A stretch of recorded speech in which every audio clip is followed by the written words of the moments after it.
1 Samuel chapter 21. David takes consecrated bread. Then David came to Nob to Ahimelech the priest. And Ahimelech came trembling to meet David and said to him, Why are you alone, and no one is with you? And David said to Ahimelech the priest, The king has commanded me with a matter and has said to me, Let no one know anything about the matter on which I am sending you and with which I am commanded you.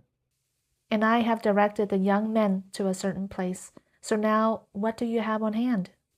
Give 5 loaves of bread into my hand, or whatever can be found. And the priest answered David and said, There is no ordinary bread on hand, but there is consecrated bread, if only the young men have kept themselves from women. And David answered the priest and said to him, Surely women have been kept from us as previously, when I set out, and the vessels of the young men were holy.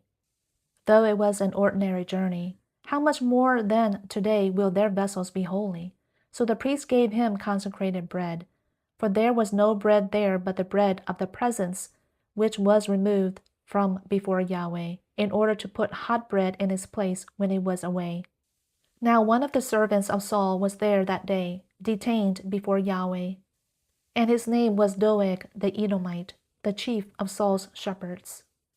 And David said to Ahimelech, Now is there not a spear or a sword on hand? For I brought neither my sword nor my weapons in my hand because the king's matter was urgent.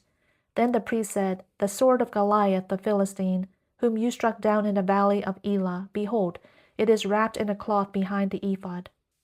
If you would take it for yourself, take it, for there is no other except it here. And David said, There is none like it, give it to me. David flees to Gath. Then David arose and fled that day from Saul, and went to Achish king of Gath. But the servants of Achish said to him, Is this not David the king of the land? Did they not sing of this one, as they danced, saying, Saul has struck his thousands, and David his 10,000s? And David took his words to heart, and greatly feared Achish king of Gath.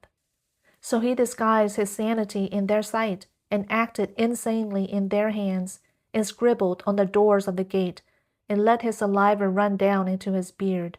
Then Achish said to his servants, Behold, you see the man behaving as a madman. Why do you bring him to me? Do I lack madmen, that you have brought this one to act the madman before me? Shall this one come into my house?